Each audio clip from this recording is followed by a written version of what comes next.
Assalamualaikum warahmatullahi wabarakatuh. Halo pemirsa Unhas TV, senang sekali saya Ara, Aminah Rahma Ahmad dapat menjumpai Anda dalam program Unhas Speak Up.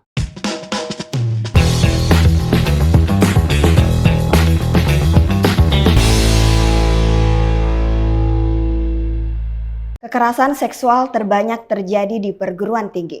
Menurut survei dari Kementerian Pendidikan Kebudayaan, Riset dan Teknologi Republik Indonesia. Per Juli 2023, survei Kemendikbudristek menunjukkan bahwa sebanyak 65 kasus kekerasan seksual terjadi di perguruan tinggi. Hal ini semakin mempertegas bahwa upaya pencegahan dan penanganan kekerasan seksual harus diseriusi. Fakta inilah yang menjadi latar belakang dibentuknya Satuan Tugas Pencegahan dan Penanganan Kekerasan Seksual atau Satgas PPKS di lingkungan kampus. Universitas Hasanuddin salah satunya telah membentuk Satgas PPKS Unhas sejak tahun 2022 lalu. Dan saat ini saya sedang bersama Ketua Satgas PPKS Unhas akan berbincang-bincang bersama Ibu Profesor Dr. Farida Patitinggi SHM Hum. Selamat datang Prof. Bagaimana kabarnya hari ini? Alhamdulillah, baik. Alhamdulillah. Ya. Terkait maraknya kasus kekerasan seksual yang terjadi di kampus hari ini, Prof. Bagaimana tanggapannya? Ya, itu memang kalau kita lihat luar biasa ya. Laporan juga yang masuk ke Unhas sampai hari ini ya, sejak kami dilantik tanggal 4 November 2022 lalu oleh Rektor Universitas Hasanuddin itu sudah memperoleh laporan itu 12 laporan. Ada satu yang tidak terbukti KS, 11 yang kita proses, 10 sudah selesai, satu masih dalam proses untuk rekomendasi. Karena sifatnya Satgas ini kan rekomendasi.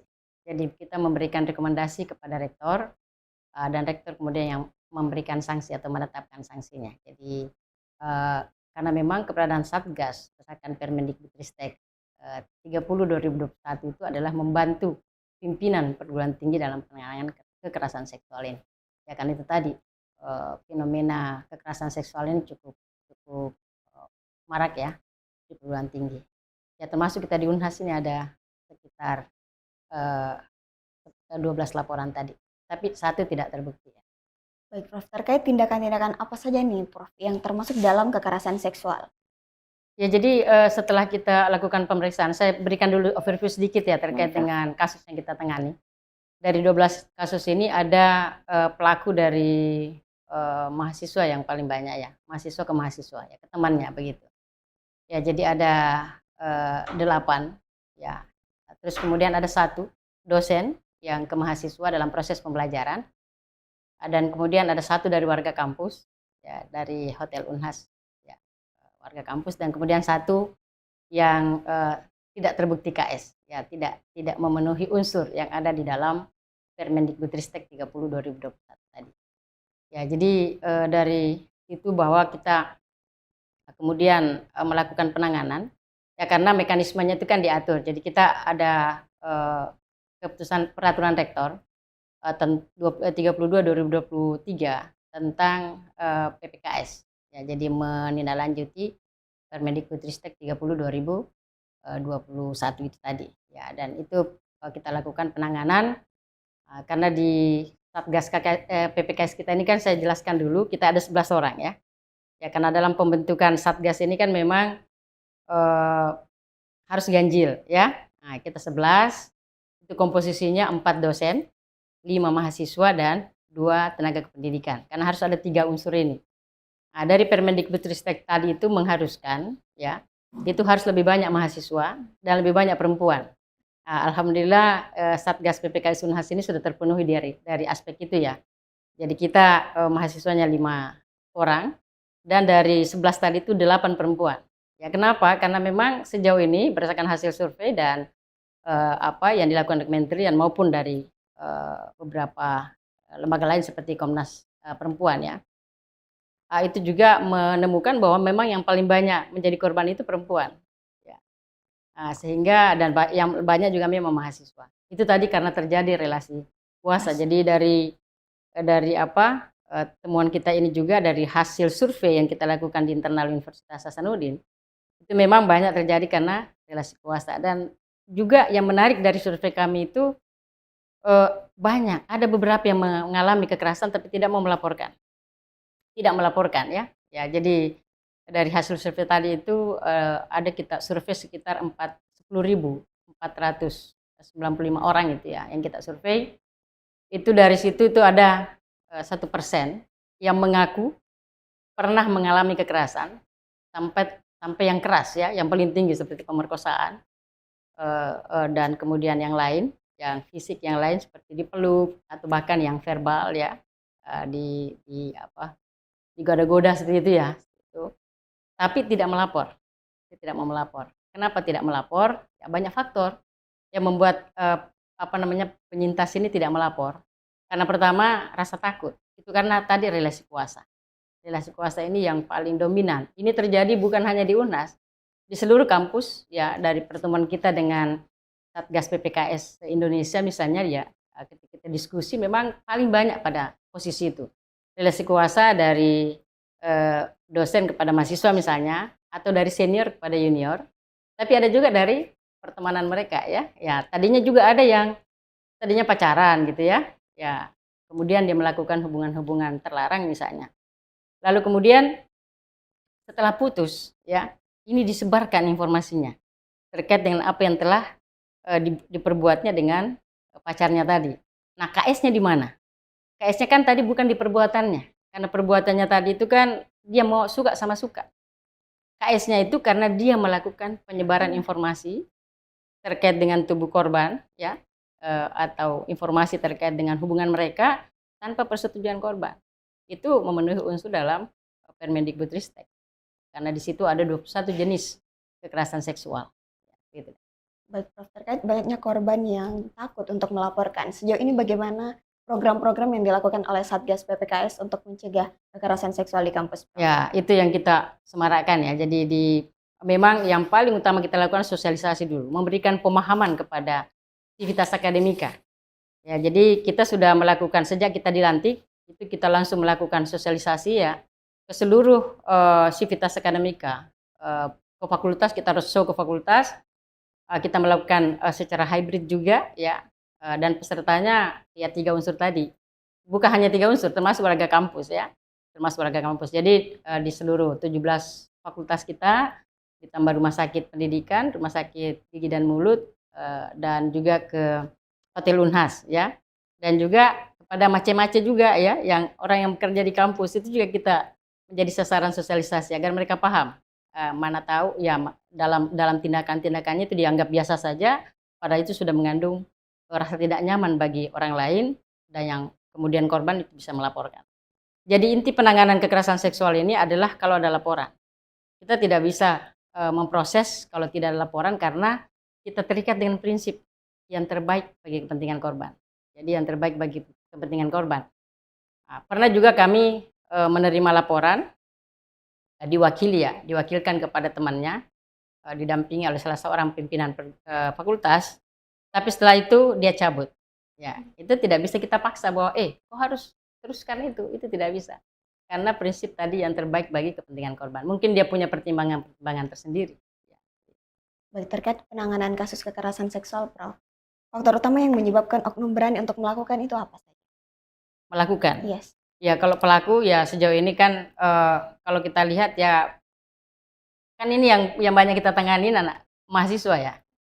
Kadang-kadang ada yang coba-coba ya karena dia merasa ya sudah ya anulah ya dia merasa bahwa dia bisa tidak terlapor begitu ya. Bisa sembunyi-sembunyi ya seperti yang kemarin misalnya terjadi, mereka sebenarnya berteman, bersahabat gitu ya. Nah, di suatu ketika di rumah tempat rumah dari salah seorang korban ini, itu dilakukan KS itu. Ya, ketika dia tidur, ketika korbannya mandi, ketika korbannya sedang tidak, ini kan itu baru kemudian bereaksi seperti itu. Dan dia rekam. Lalu kemudian walaupun dia waktu itu tidak sebar, tapi dia simpan sendiri. Tapi kemudian suatu saat dia ketahuan, ya karena dia ketahuan seperti itu, akhirnya merembet semua terbongkar lah bahwa ternyata perilakunya selama itu seperti itu.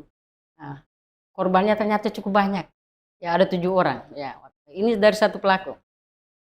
Nah, ada bahkan juga sampai pemerkosaan. Nauzubillah min dzalik ya, itu ngeri sekali. Itu sudah dipecat oleh rektor.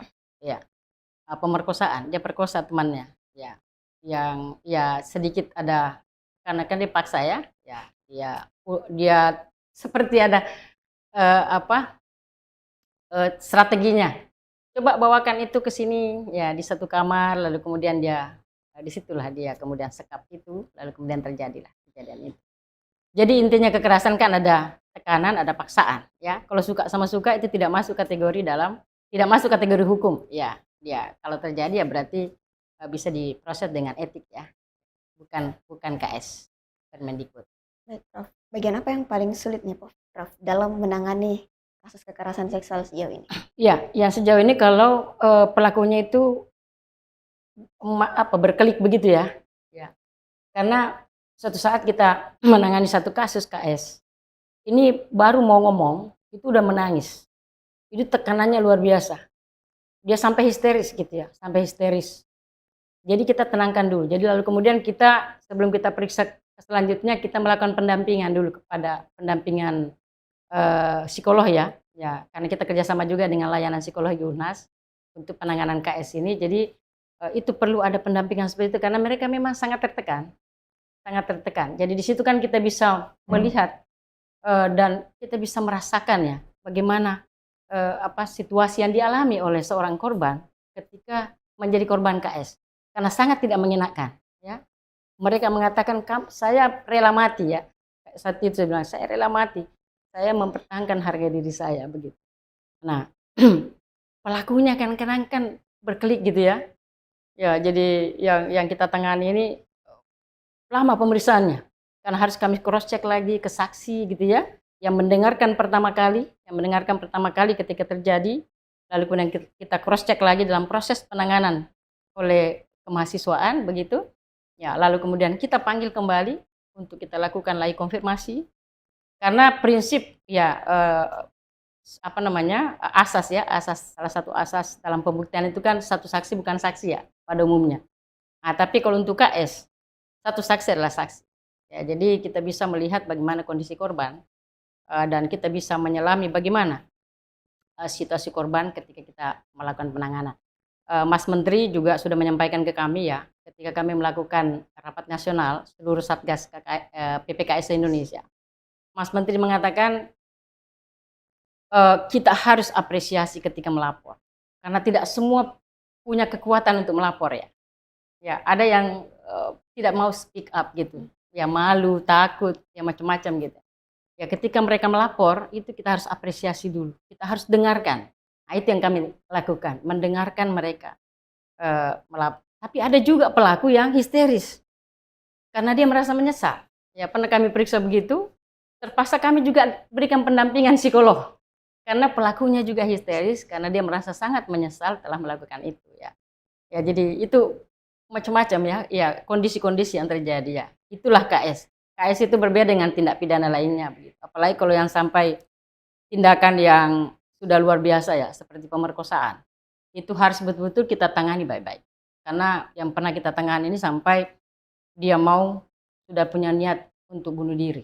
Ya kan itu suatu hal yang mengerikan ya. Ya makanya kan ini kekerasan seksual ini menanganinya harus betul-betul kita punya kesabaran ya, memiliki kesabaran, kecermatan, ketelitian dan kepedulian yang tinggi. Dan kita melakukan kerjasama. Kita kerjasama dengan pihak eksternal juga dengan Polda. Karena kalau misalnya sampai terjadi pemerkosaan, maka kadang-kadang ya harus ditangani polisi kan. Karena pemerkosaan kan tidak pidana biasa ya. Ya itu ya, ada yang lanjut ke kepolisian gitu. Jadi korbannya juga yang harus diberikan prioritas untuk dia melanjutkan atau tidak melanjutkan. Tapi kalau pemerkosaan kan tidak pidana biasa. Polisi diminta tidak diminta harus ditangani gitu ya. Ya, gitu. Ya, Prof. Terkait pelaku yang tega hati melakukan kekerasan seksual, sanksi apa yang diberikan, Prof? Ini yang dari 12 kasus tadi. Ya, jadi sanksi yang ada itu ada 2 yang sudah kita pecat. 3 pemecatan ya, 2 kepada mahasiswa, 1 kepada dosen. Jadi ada 1 dosen juga yang sudah dipecat oleh rektor, 2 mahasiswa. lalu kemudian ada yang kita skorsing, 2 yang kita skorsing 2 semester, dan ada yang kita skorsing 1 semester. Ini masih dalam proses lagi, ada yang pemberian rekomendasi. Jadi 1 dalam proses pemberian sanksi, sudah kita rekomendasikan ke rektor, lalu kemudian satu ini masih dalam proses untuk kita buatkan rekomendasinya, putusan untuk memberikan rekomendasi pada rektor. Baik, Prof. Pasal berapa dan undang-undang apa nih, Prof, yang dapat menjerat Dari pelaku? Permendikbudristek. Jadi karena KS itu kan dasarnya ke Permendikbudristek 30 2021. Di sini di pasal 5 itu kan ada 21 jenis kekerasan seksual. Nah, untuk kategorinya kan ada kategori berat, kategori sedang, dan kategori ringan. Nah, itu kita atur di dalam Peraturan Rektor Universitas Hasanuddin nomor 32 2023 ya, tentang penanganan dan pencegahan dan penanganan kekerasan seksual. Ya, jadi di Permendikbudristek itu kan juga sudah dijabarkan jenis sanksi yang bisa diberikan adalah berat, sedang, dan ringan. Ya, yang berat itu sampai pemberhentian kalau dia mahasiswa, dosen. Lalu kemudian kalau dia misalnya ada jabatan, maka dia harus juga dicabut dari jabatannya. Rekomendasinya seperti itu. Malah itu menjadi unsur pemberat. Jadi kalau misalnya sampai pimpinan yang melakukan itu, nauzubillah min dzalik ya, seperti itu maka akan diberikan sanksi yang lebih berat lagi. Pemberatan namanya ya, pemberatan sanksi. Baik, Prof. Terkait pelaku kekerasan seksual ini tadi dominan mahasiswa.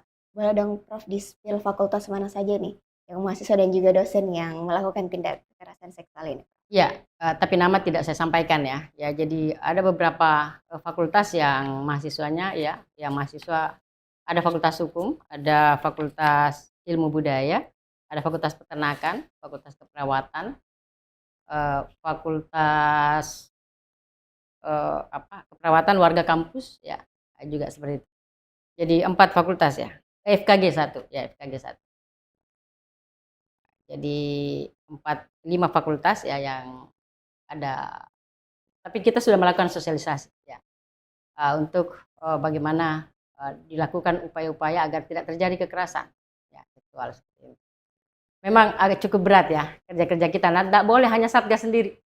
Jadi seluruh sivitas akademika, pimpinan ya harus terlibat secara aktif untuk bagaimana kita di dalam rekomendasi kami juga kepada beberapa fakultas ya, kepada pimpinan fakultas agar dosen juga ya terlibat. Misalnya di kelas diberikan 10 menit pertama di kelas itu diberikan pencerahan dan saling mengingatkan bagaimana kita harus saling menghargai, saling menghormati sebagai harkat dan martabat kemanusiaan begitu. Ya karena secara filosofis kan harusnya itu kan terjaga semuanya ya untuk menjaga harkat dan martabat kita sebagai manusia. Nah, tapi rupanya secara sosiologis banyak sekali marak terjadi. Baik, Prof, kita tahan Ya. dulu. Pemirsa, kita tahan dulu, akan lanjut setelah pariwara berikut ini.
Baik pemirsa, kembali di program Unhas Speak Up. Tentunya masih bersama dengan Ketua Satgas PPKS Unhas, Ibu Profesor Dr. Farida Patitinggi SHM. Lanjut nih Prof, bagaimana mekanisme pelaporan bagi korban dari tindak kekerasan seksual ini, Prof? Ya baik, ya jadi kita juga sudah menyusun SOP, ya ada standar operasional prosedur untuk penanganan dan juga pencegahan. Jadi untuk penanganan itu kan ada kanal ya, ada kanal pelaporan.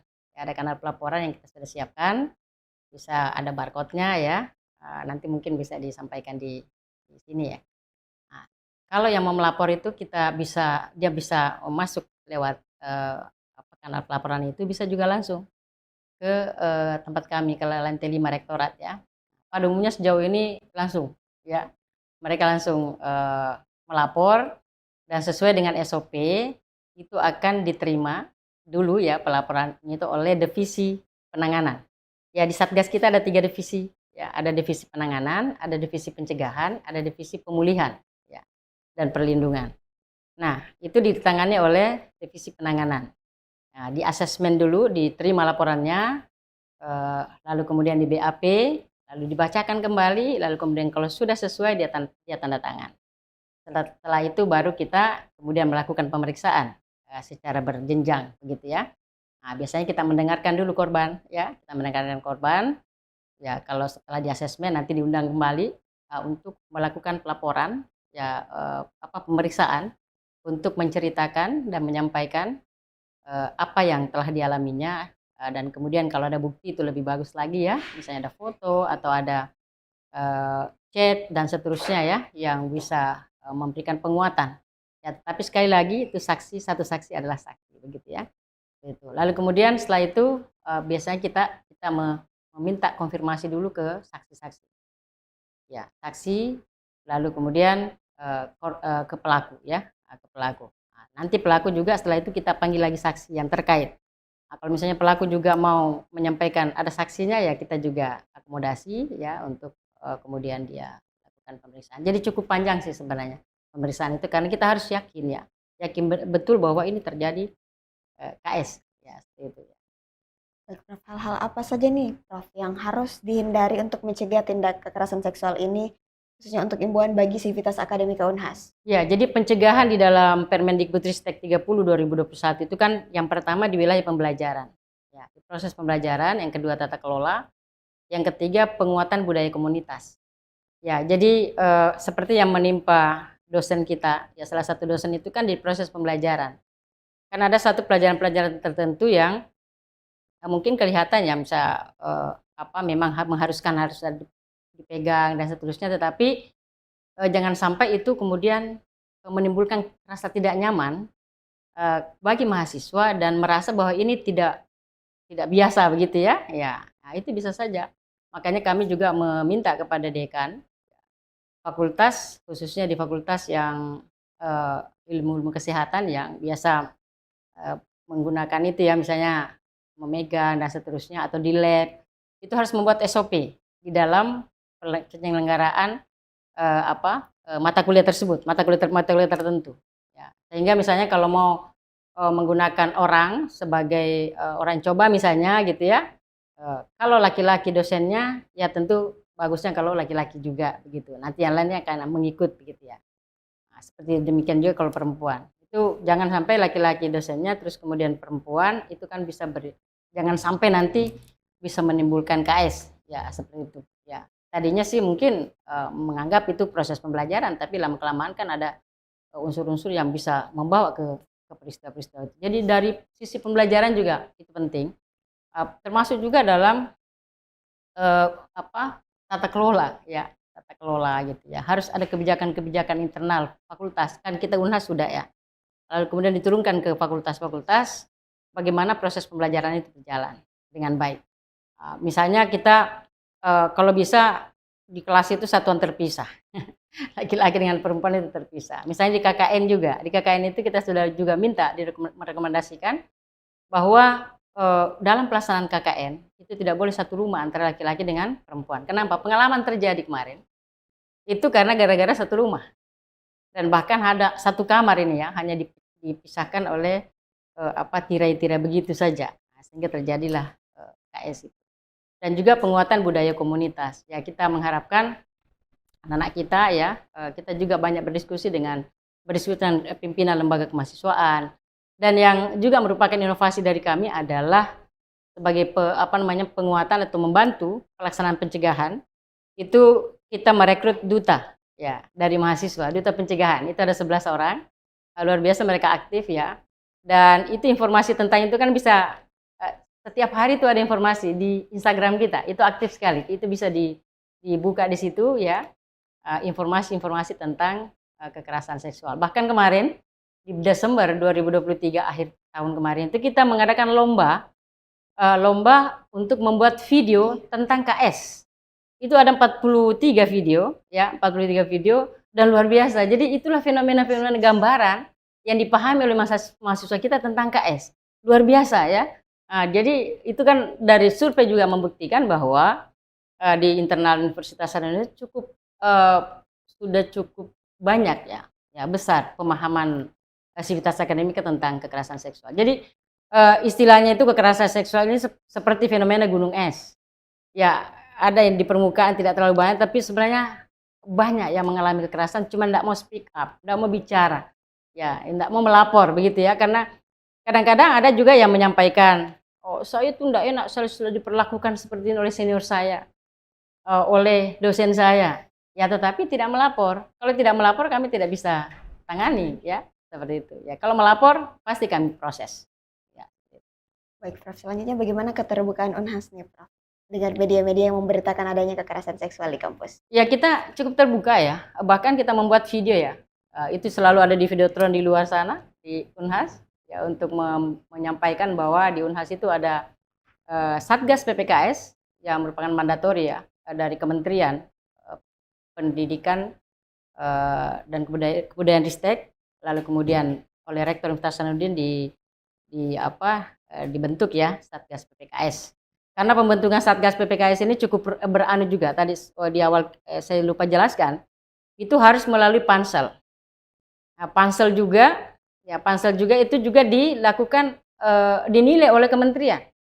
Nah, apakah dia bisa lulus pansel atau tidak? Ya kemarin dari 10 pansel dari 8 yang diajukan ke kementerian itu semua dinilai cocok menjadi pansel, lalu kemudian ditetapkan oleh rektor untuk menjadi pansel.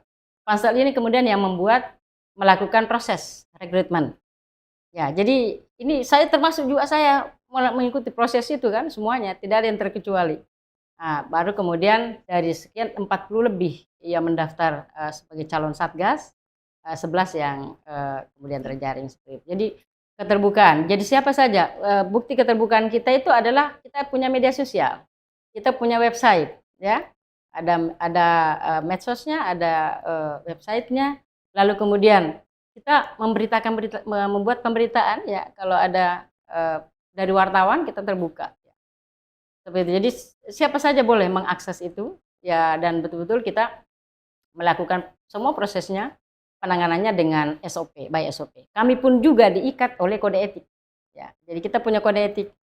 Jadi kita terikat oleh kode etik sehingga seluruh Satgas itu tidak boleh sembarangan dia bicara di luar. Makanya kami kalau misalnya ada yang mau bicara, kami beri surat tugas. Ada yang minta misalnya untuk menjadi narasumber, kami harus buatkan surat tugas. Supaya dia berbicara atas nama Satgas. Jadi tidak bisa dia keluar, walaupun dia anggota Satgas, misalnya tiba-tiba ditarik, bicara dulu.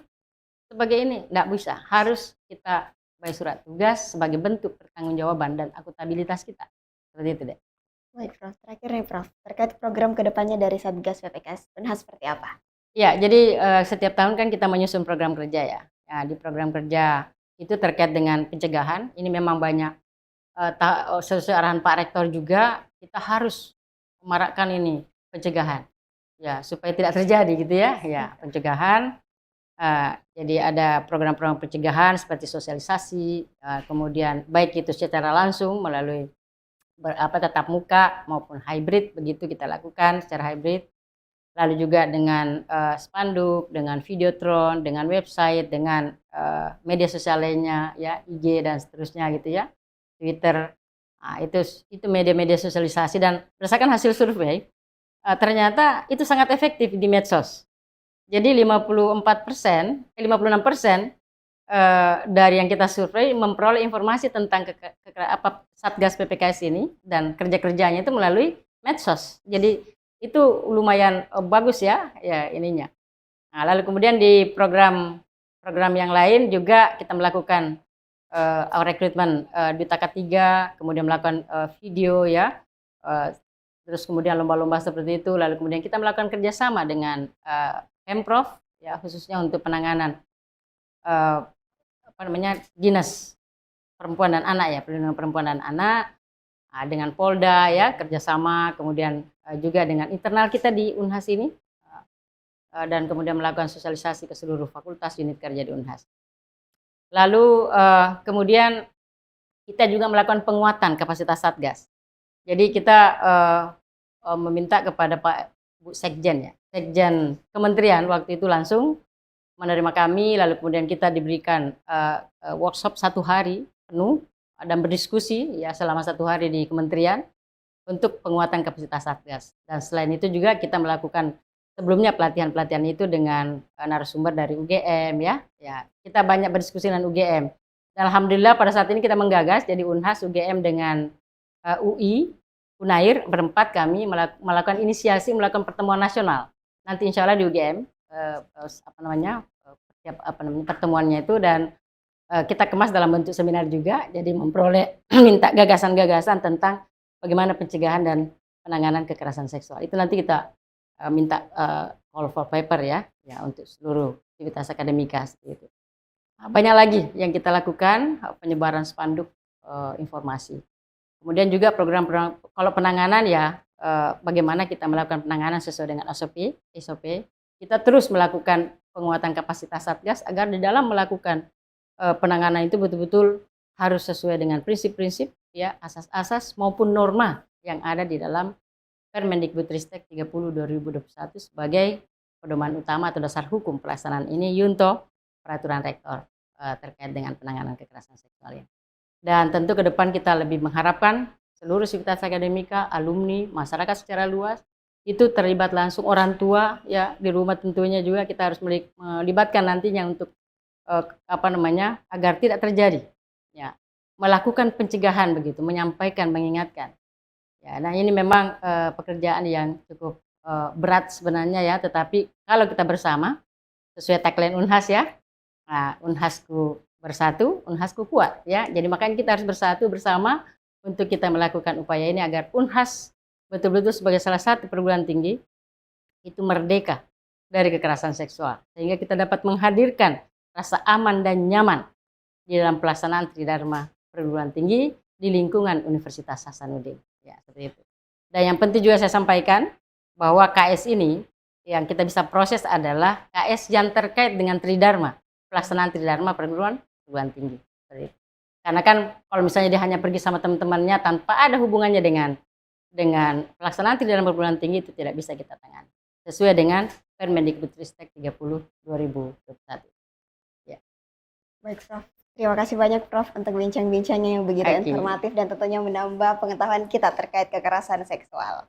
Tapi satu hal yang perlu saya highlight di sini bahwa dukungan rektor luar biasa. Ya, karena di beberapa perguruan tinggi yang lain itu ada keluhan tidak memiliki dukungan yang kuat dari pimpinan universitas. Nah, di Unhas ini Pak Rektor luar biasa memberikan dukungan support, komitmen yang kuat untuk dalam penanganan maupun pencegahan pelaksanaan PPKS ini ya di lingkup Universitas Hasanuddin, dan dukungan itu luar biasa ya, bukan hanya dari sisi pendanaan ya, kan biasa kan aspeknya pendanaan yang susah ya, itu Unhas mengalokasikan anggaran khusus untuk itu, dan juga komitmen Pak Rektor agar kita bersama membersihkan kampus kita dari kekerasan seksual. Makanya kita mengajak seluruh sivitas akademika, alumni, warga kampus, dan masyarakat secara luas. Saya kira itu. Baik, Prof. Baik pemirsa, untuk upaya pencegahan kekerasan seksual di lingkup kampus bukan hanya tugas dari Satgas PPKS. Namun tentunya kita semua dapat memberikan kontribusi untuk mewujudkan kampus yang aman, nyaman, dan bebas dari kekerasan seksual. Saya Aminah Rahma Ahmad beserta kru yang bertugas pamit undur diri dan sampai jumpa di episode Unhas Speak Up berikutnya. Assalamualaikum warahmatullahi wabarakatuh.